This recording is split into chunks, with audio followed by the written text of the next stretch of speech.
নমস্কাৰ ইভিনিং হেডলাইন্সৰ সৈতে ষ্টুডিঅ'ত মই মৌচুমী শৰ্মা বৰুৱা আহিছো প্ৰথমটো গুৰুত্বপূৰ্ণ খবৰলৈ ৰাজ্যত পুনৰ এনকাউণ্টাৰৰ ঘটনা পলাশবাৰী আৰক্ষী থানাৰ অন্তৰ্গত দখলা পাহাৰত চুৰলৈ লক্ষ্য কৰি আৰক্ষীৰ গুলীচালনা আৰক্ষীৰ গুলীত গুৰুতৰভাৱে আহত নেকিবুৰ নামৰ চুৰটো নিশা প্ৰায় 3 বজাত সংঘটিত হয় এই ঘটনা আহত নেকিবুৰক জিএমচিএইচত ভৰ্তি কৰা হয়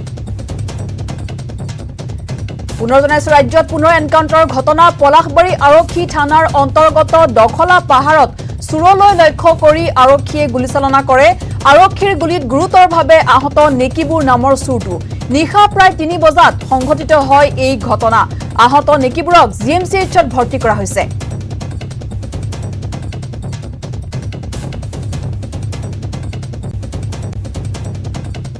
কাগজ কলক লৈ সাংসদ প্ৰদ্যুৎ বৰদলৈ আৰু মন্ত্ৰী পিয়ুষ হাজৰিকাৰ বাগযুদ্ধ কাগজ কলৰ কৰ্মচাৰীয়ে পাবলগীয়া ধন আদায় দিয়া আৰু কাগজ কল পুনৰ খোলাত চৰকাৰৰ সদিচ্ছা নাই বুলি অভিযোগ সাংসদ প্ৰদ্যুৎ বৰদলৈ ইফালে সাংসদগৰাকীক মন্তব্যক কটাক্ষ কৰি কাগজ কল আৰু বন্ধৰ মূলতে সেই সময়ৰ উদ্যোগ মন্ত্ৰী প্ৰদ্যুৎ বৰদলৈক দোষাৰোপ কৰে মন্ত্ৰী পিয়ুষ হাজৰিকাই কংগ্ৰেছ চৰকাৰৰ ভুলৰ বাবে কাগজ কল বন্ধ হ'ব বুলি মন্তব্য পিয়ুষ হাজৰিকাৰ দিল্লীত 2014 চনত দিল্লীত যেতিয়া মোদী ডাঙৰীয়াৰ নেতৃত্বত যেতিয়া চৰকাৰখন গঠন হ'ল এটা কথা স্পষ্ট যে প্ৰথমৰে পৰা এই বিজেপি চৰকাৰখনে অতি প্ৰণালীগতভাৱে ৰাজহুৱা খণ্ডৰ সংকোচন কৰাৰ নীতি গ্ৰহণ কৰিছে আৰু তাৰ প্ৰথম বলিয়ে হ'ল 5 গ্ৰামৰ যিটো কাগজৰ কল 2015 চনত বন্ধ কৰি দিয়া হ'ল ঠিক 2 বছৰৰ পিছতে 2017 চনত জাগিৰোডৰ এই কাগজ কলটো বন্ধ কৰি দিয়া এই দুইটা কাগজৰ কল বন্ধ হোৱাৰ প্ৰতিবাদ কংগ্ৰেছ দলে কৰি আহিছে সংসদৰ মজিয়াত সংসদৰ বাহিৰত অসমত কাগজ কলকেইটাৰ সন্মুখত কংগ্ৰেছ দলে অসম প্ৰদেশ কংগ্ৰেছ দলে কেইবালানিও আন্দোলনৰ কাৰ্যসূচী গ্ৰহণ কৰিছে দুইটা উদ্যোগ এতিয়া জাগিৰোডত প্ৰায় 2,500 বিঘা মাটি ডেভেলপ লেণ্ড তাত বিভিন্ন ঘৰ আৱাসিক এলেকা ফেক্টৰী ক্লাব বেলেগ বেলেগ ফেচিলিটিজ এই বন্ধ হোৱাৰ আছিলে তাত যদি নতুনকৈ মই কৈছোঁ মডেলটো বদলাব পাৰে তেওঁলোকে সেইটো মডেলত যিটো মডেলত তেওঁলোকে উদ্যোগটো চলাইছিলে সেইটো তেওঁলোকে পিপিপি মডেলতো লৈ আহিব পাৰে প্ৰাইভেট পাব্লিক আজিকালিৰ গতিশীলতা আজিকালিৰ যুগত খাপ খোৱাকৈ তাত কোনে বাধা আছে সেইটো হোৱাটো বাঞ্ছনীয় কৰা কিন্তু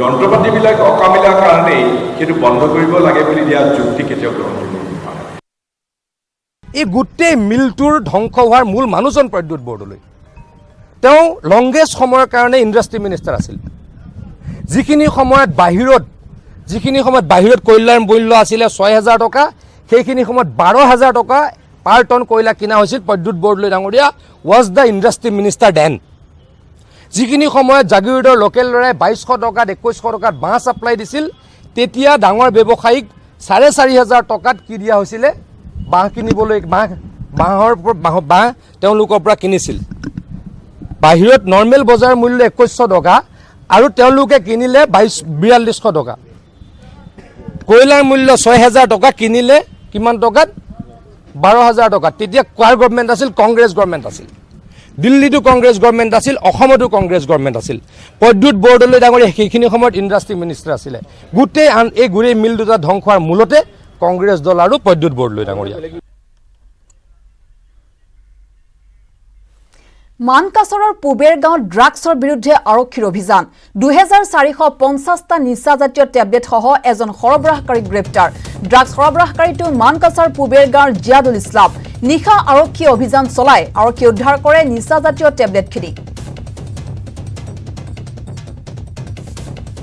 স্পেসিফিক ইনপুট পাওঁ সেইমতে early in the morning last night search operation মানকাছৰ টাউনতে 2 নং পুবেৰ গাঁও ড্ৰাগছ পেডলাৰে হয় তেওঁ নামটো হ'ল জিয়াদুল ইছলাম আৰু তেওঁ গাডু মাজি বুলি ফেমাছ তো তাৰ ঘৰত আমি সাৰ্চ কৰোঁতে ছাছপেক্টেড নাৰ্কটিক ড্ৰাগছ মানে কেপচুল 2440 পোৱা হয় আৰু তেওঁকো আমি কৰায়ত্ব কৰোঁ।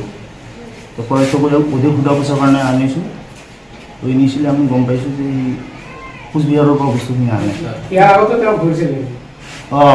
ইয়াৰ আগতে তেওঁ ফৰাড হৈছিল 2-3 বাৰ। ড্ৰাগছ পেডলাৰে হয়। সোমবাৰে শিক্ষামন্ত্ৰী ৰণোজ পেগুৱে শুভ উদ্বোধন কৰে ঠেঙাল কছাৰী স্বায়ত্তশাসিত পৰিষদৰ তিতাবৰস্থিত অভিলাষী সূতা বেংক প্ৰকল্পৰ। ৰাজ্যৰ ভিতৰতে প্ৰথমবাৰৰ বাবে স্থাপন কৰা সূতা বেংকটোৰ জৰিয়তে এতিয়াৰে পৰা উপকৃত হ'ব ৰাজ্যৰ লাখ লাখ শিপিনী। তিতাবৰৰ ঢলিস্থিত ঠেঙাল কছাৰী স্বায়ত্তশাসিত পৰিষদৰ মুখ্য কাৰ্যালয়ত অনুষ্ঠিত উদ্বোধনী অনুষ্ঠানটোত শিক্ষামন্ত্ৰীগৰাকীৰ উপৰিও স্থানীয় বিধায়ক ভাস্কৰ বৰুৱা, পৰিষদৰ মুখ্য কাৰ্যবাহী কুমুদ কছাৰী আৰু আন পাৰিষদবৰ্গও উপস্থিত থাকে।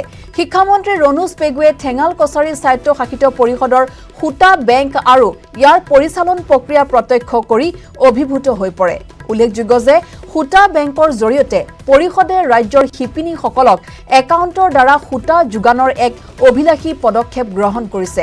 শিপিনীসকলে বেংকৰ পৰা লাভ কৰা সূতাৰে উৎপাদন কৰা বস্ত্ৰৰ 2% বস্ত্ৰ পুনৰ সূতা বেংকত জমা কৰাৰ ব্যৱস্থা কৰা হৈছে। ইফালে ঠেঙাল কছাৰী স্বায়ত্তশাসিত পৰিষদৰ নিৰ্বাচন সময়মতেই অনুষ্ঠিত কৰিবলৈ চৰকাৰক বদ্ধপৰিকৰ বুলি সদৰি কৰে শিক্ষামন্ত্ৰী ৰণোজ পেগুৱে।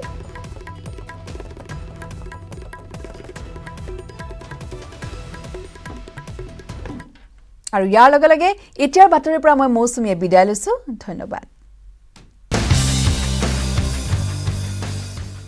नमस्कार, इस बुलेटिन में आपका स्वागत है। मैं हूं तेजिंदर सिंह और मेरे साथ है मेरी सहयोगी सोनू, जो सांकेतिक भाषा में खबरों को आप तक पहुंचाएंगी। तो आइए शुरुआत करते हैं हेडलाइंस के साथ। प्रधानमंत्री नरेंद्र मोदी आज वीडियो कॉन्फ्रेंसिंग के माध्यम से हिमाचल प्रदेश के स्वास्थ्य कर्मियों और कोविड टीकाकरण कार्यक्रम के लाभार्थियों से करेंगे बातचीत। हिमाचल प्रदेश में समूची पात्र आबादी को कोविड टीके की दी जा चुकी है पहली खुराक। इस कार्यक्रम के दौरान हिमाचल प्रदेश के मुख्यमंत्री भी रहेंगे उपस्थित।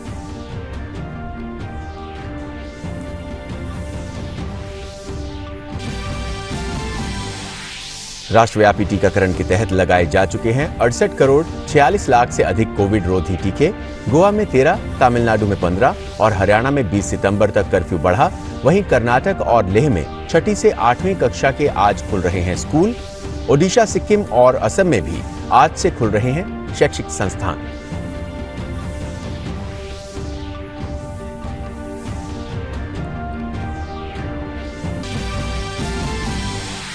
बिहार में बाढ़ से हुई क्षति का आंकलन करने के लिए केंद्र की टीम आज करेगी पटना का दौरा। राज्य में पिछले कुछ हफ्तों से जारी बाढ़ के कहर ने राज्य में हजारों लोगों को किया प्रभावित।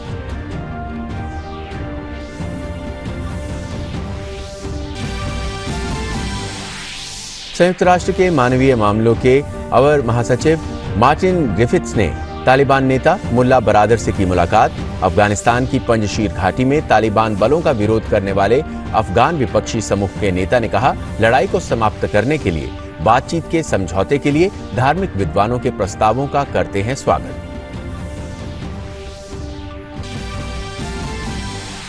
और ओवल टेस्ट में भारत ने इंग्लैंड के सामने रखा 368 रन का लक्ष्य। जवाब में इंग्लैंड ने दूसरी पारी में बगैर विकेट गंवाए बनाए 77 रन। अंतिम दिन जीत के लिए इंग्लैंड को 291 रन और भारत को 10 विकेट की जरूरत।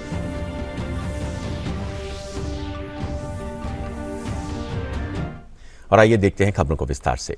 प्रधानमंत्री नरेंद्र मोदी आज सुबह 11 बजे वीडियो कॉन्फ्रेंस के माध्यम से हिमाचल प्रदेश के स्वास्थ्य कर्मियों और कोविड टीकाकरण कार्यक्रम के लाभार्थियों से बातचीत करेंगे। हिमाचल प्रदेश में समूची पात्र आबादी को कोविड टीके की पहली खुराक दी जा चुकी है। राज्य सरकार ने टीकाकरण के लिए महिलाओं, बुजुर्गों, दिव्यांगजनों, औद्योगिक श्रमिकों और दिहाड़ी मजदूरों पर विशेष ध्यान दिया है और इस मील के पत्थर को प्राप्त करने के लिए सुरक्षा की युक्ति, कोरोना से मुक्ति जैसे विशेष अभियान चलाए। इस कार्यक्रम के दौरान हिमाचल प्रदेश के मुख्यमंत्री भी उपस्थित रहेंगे। राष्ट्रव्यापी टीकाकरण के तहत 68 करोड़ 46 लाख से अधिक कोविड रोधी टीके लगाए जा चुके हैं। स्वास्थ्य मंत्रालय ने बताया कि कल 71,61,000 से अधिक लोगों को टीका लगाया गया। कल 38,000 से अधिक मरीज स्वस्थ हुए। स्वस्थ होने की दर 97.42% है। अब तक 3 करोड़ 21 लाख से अधिक रोगी स्वस्थ हुए हैं। कल 42,000 से अधिक नए मरीजों की पुष्टि हुई। वर्तमान में 4 लाख से अधिक संक्रमित रोगियों को इलाज चल रहा है। अब तक 53 करोड़ 82 लाख कोविड जांच की जा चुकी हैं। गोवा में कोरोना के मामलों पर अंकुश लगाने के लिए कोरोना कर्फ्यू की अवधि 13 सितंबर तक बढ़ा दी गई है। कर्फ्यू के दौरान राज्य में सभी सभागार और मनोरंजन पार्क बंद रहेंगे। सिनेमा हॉल को 50% क्षमता के साथ खोलने की अनुमति दी गई है। वहीं रेस्टोरेंट सुबह 7 बजे से रात 11 बजे तक 50% क्षमता के साथ संचालित हो सकते हैं।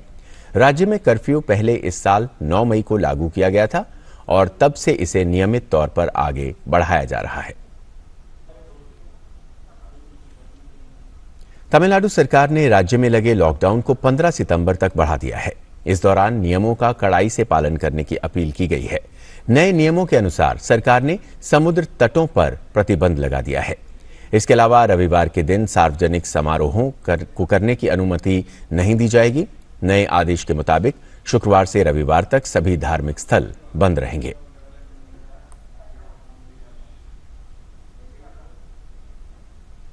हरियाणा में कोरोना के मामलों को नियंत्रित करने के लिए लॉकडाउन की 20 सितंबर तक बढ़ा दिया गया है। इसके अलावा राज्य में हफ्ते के 7 दिन रात 11 बजे से सुबह 5 बजे तक कोरोना कर्फ्यू जारी रहेगा। सरकार ने लॉकडाउन के दौरान पाबंदियों में राहत देने की भी घोषणा की है। राज्य में सभी प्राइवेट दफ्तर पूरी क्षमता के साथ खुलेंगे। गाइडलाइंस के मुताबिक बंद हॉल में किसी कार्यक्रम के लिए 50% क्षमता या 100 लोग इकट्ठा हो सकेंगे, जबकि खुले स्थान पर होने वाले कार्यक्रम में 200 लोग इकट्ठा हो सकते हैं। कोरोना संक्रमण के बढ़ते मामलों को देखते हुए देश भर में स्कूलों को एक बार फिर से खोलने की तैयारी हो रही है।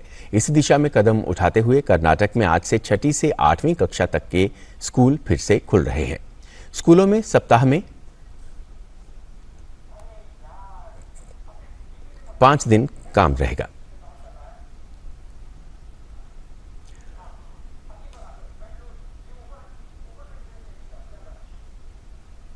केरल में रविवार को कोविड-19 के 26,701 नए मामले सामने आने के साथ ही कोरोना वायरस से संक्रमितों की कुल संख्या बढ़कर 42,07,838 हो गई, जबकि 74 और मरीजों की मौत के बाद मृतकों की तादाद 21,496 पर पहुंच गई। केरल में बीते 24 घंटे के दौरान 1,55,543 नमूनों की कोविड-19 जांच होने के साथ संक्रमण की दर 17.17% हो गई है। और आइए खबरों में आगे बढ़ते हैं। बिहार में बाढ़ की स्थिति का जायजा लेने के लिए केंद्र की 6 सदस्यीय टीम आज पटना आ रही है। टीम के सदस्य 2 दिन प्रदेश में रहकर बाढ़ से हुई क्षति का आकलन करेंगे। टीम का नेतृत्व केंद्रीय गृह मंत्रालय में संयुक्त सचिव राकेश कुमार सिंह करेंगे। टीम में सड़क परिवहन और राजमार्ग मंत्रालय सहित विभिन्न विभागों के अधिकारी होंगे, जो मौके पर स्थिति का आकलन करके अपनी रिपोर्ट केंद्र सरकार को भेजेंगे।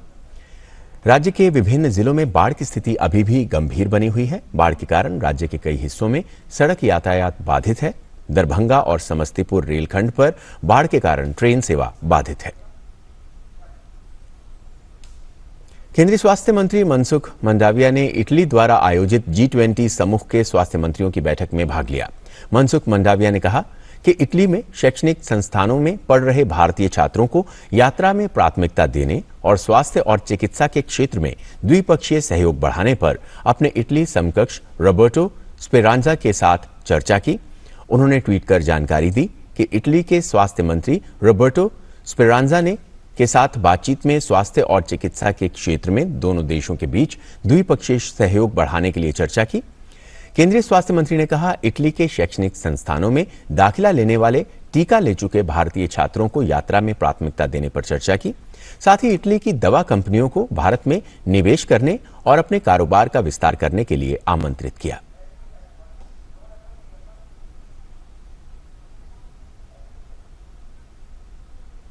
मंडाविया ने एक अन्य ट्वीट में कहा कि उन्होंने ब्रिटेन के स्वास्थ्य मंत्री साजिद जाविद को भारत आने के लिए आमंत्रित किया और उनके साथ दोनों देशों के बीच स्वास्थ्य क्षेत्र में संवाद के लिए प्रारूप पर चर्चा की।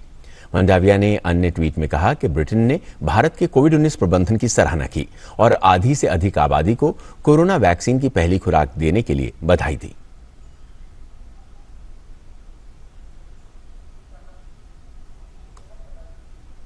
मंडाविया ने ब्राजील के अपने समकक्ष से भी मुलाकात की। स्वास्थ्य मंत्री ने ट्वीट किया, ब्राजील के स्वास्थ्य मंत्री मार्सेलो क्विरोगा से स्वास्थ्य क्षेत्र में बेहतर सहयोग पर चर्चा हुई। हमने बेहतर परिणामों के लिए वन हेल्थ और नैनो यूरिया की शुरुआत के बारे में बात की।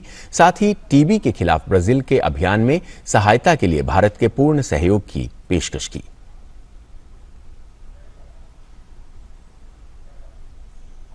संयुक्त राष्ट्र में मानवीय मामलों के अवर महासचिव मार्टिन ग्रिफिथ्स ने तालिबान के नेता मुल्ला बरादर से मुलाकात की है।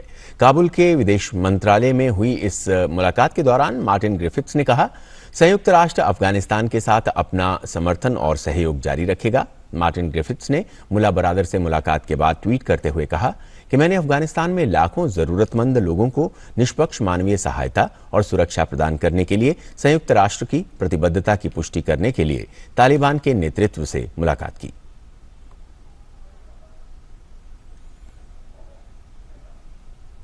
तालिबान ने कहा है कि पंजशीर अफगानिस्तान का ही एक प्रांत है और ये निश्चित रूप से नई सरकार के अधीन ही आएगा।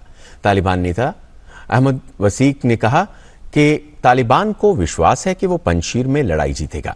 वसीक ने कहा कि पंजशीर एकमात्र हिस्सा जहां तालिबान को विरोध का सामना करना पड़ रहा है। वहीं पंजशीर घाटी में तालिबान बलों का विरोध करने वाले अफगान विपक्षी समूह के नेता ने कहा, लड़ाई को समाप्त करने के लिए बातचीत के समझौते के लिए वो धार्मिक विद्वानों के प्रस्तावों का स्वागत करते हैं। भारत और इंग्लैंड के बीच ओवल में खेले जा रहे चौथे टेस्ट मैच रोमांचक हो गया है। चौथे दिन भारत ने इंग्लैंड के सामने जीत के लिए 368 रन का लक्ष्य रखा है। जवाब में चौथे दिन का खेल खत्म होने तक मेजबान टीम ने बिना कोई विकेट गंवाए 77 रन बना लिए हैं और अब उसे जीत के लिए 291 रन की जरूरत है। हसीब हमीद 43 रन और रोरी बर्न्स 31 रन बनाकर नाबाद हैं। इससे पहले भारत ने अपनी दूसरी पारी में 466 रन बनाने में सफलता हासिल की थी। चौथे दिन कप्तान विराट कोहली 44 रन बनाकर आउट हुए। वहीं शार्दुल ठाकुर और ऋषभ पंत ने शानदार बल्लेबाजी करते हुए 7वें विकेट के लिए 100 रन की साझेदारी निभाई। शार्दुल 60 और पंत ने 50 रन की पारी खेली। उमेश यादव ने 25 और जसप्रीत बुमराह ने 24 रन बनाए। इंग्लैंड के लिए क्रिस वोक्स ने सबसे ज्यादा 3 विकेट लिए। और इसके साथ ही इस बुलेटिन में फिलहाल इतना ही। इजाजत दीजिए, नमस्कार।